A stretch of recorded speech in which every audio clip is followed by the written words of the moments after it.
तो आइए इस पूरे मामले की गहराई में चलते हैं। आज के इस विस्तृत विश्लेषण में हम मध्य प्रदेश के जबलपुर में हुई उस बेहद दर्दनाक घटना पर नजर डालेंगे जिसने पूरे देश को हिलाकर रख दिया। बरगी डैम के शांत पानी में जो कुछ हुआ उसे समझना बहुत जरूरी है कि आखिर इतनी बड़ी त्रासदी कैसे हो गई। जरा सोचिए, एक हंसता खेलता परिवार छुट्टियों का मजा लेने के लिए एक क्रूज पर सवार होता है। सब कुछ बिल्कुल परफेक्ट लग रहा है, लेकिन फिर पलक झपकते ही एक अचानक आया तूफान उस सारी खुशी को एक खौफनाक त्रासदी में बदल देता है। जबलपुर के बरगी डैम में बिल्कुल यही हुआ। देखिए, ये सिर्फ कोई आम दुर्घटना नहीं है, ये एक ऐसा वाकया है जिसने वाटर टूरिज्म की पूरी सुरक्षा व्यवस्था पर कई गंभीर सवाल खड़े कर दिए हैं। भाग 1, बरगी डैम त्रासदी, घटना का पैमाना।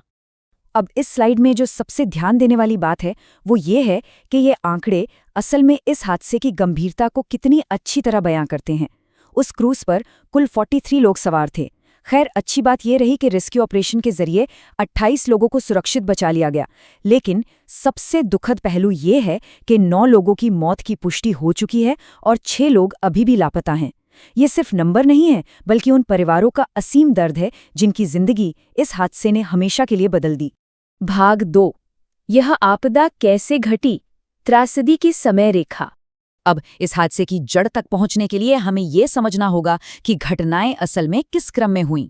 गुरुवार 30 अप्रैल की शाम ठीक 6 बजे क्रूज जलाशय के बीचों बीच था और तभी बिल्कुल अचानक मौसम पूरी तरह बिगड़ जाता है और क्रूज पलट जाता है। किसी को संभलने तक का मौका नहीं मिला। इसके बाद पूरी रात एक बेहद मुश्किल और बेचैन कर देने वाला रेस्क्यू ऑपरेशन चलता रहा और फिर शुक्रवार 1 मई की सुबह 8:21 पर इस घटना की आधिकारिक तौर पर रिपोर्टिंग की गई। और उस अचानक आई तबाही का मुख्य कारण था ये आंकड़ा, 40 किलोमीटर प्रति घंटे की रफ्तार से चलने वाली तेज हवाएं। जब इन तूफानी हवाओं का सामना अचानक हुई भारी बारिश से हुआ तो क्रूज पूरी तरह से अनियंत्रित हो गया। पानी का बहाव और हवा का दबाव इतना ज्यादा था कि पर्यटकों से भरे उस विशाल क्रूज का संतुलन पूरी तरह बिगड़ गया और वो सीधे पानी में समा गया।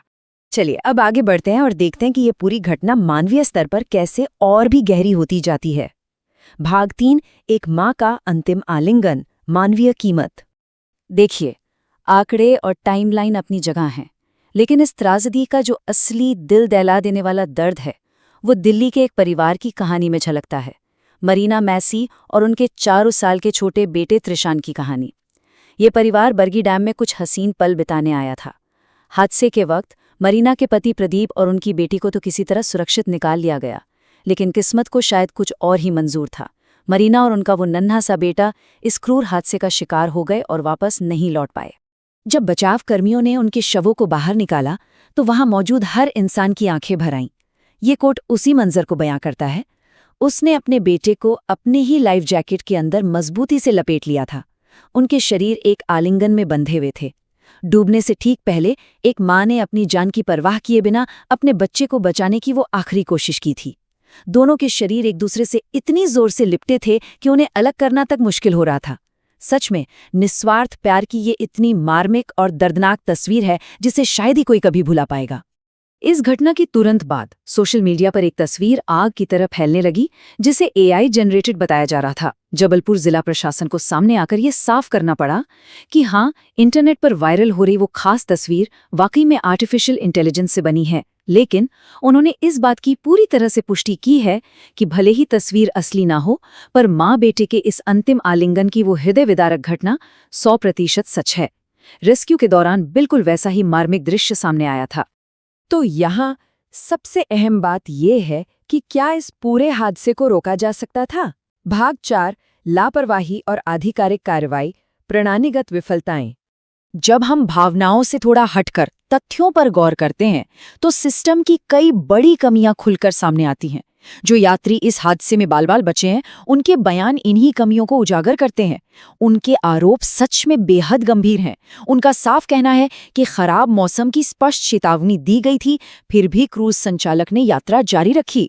और तो और सबसे चौंकाने वाली बात यह है कि तूफान आने से पहले यात्रियों को लाइफ जैकेट तक नहीं पहनाई गई थी। मतलब ये सुरक्षा मानकों की बहुत बड़ी और जानलेवा अनदेखी थी। इन गंभीर आरोपों और शुरुआती जांच के बाद जाहिर है प्रशासन को सख्त कदम उठाने पड़े।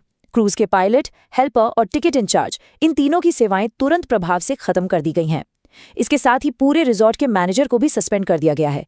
ये साफ तौर पर दिखाता है कि प्रशासन इस भयंकर लापरवाही के लिए जिम्मेदारी तय कर रहा है। इसी बीच राज्य सरकार ने भी पीड़ित परिवारों के लिए मदद का हाथ बढ़ाया है। मध्य प्रदेश के मुख्यमंत्री मोहन यादव ने जान गंवाने वाले हर व्यक्ति के परिवार को 4 लाख रुपए की तत्काल आर्थिक सहायता देने का ऐलान किया है।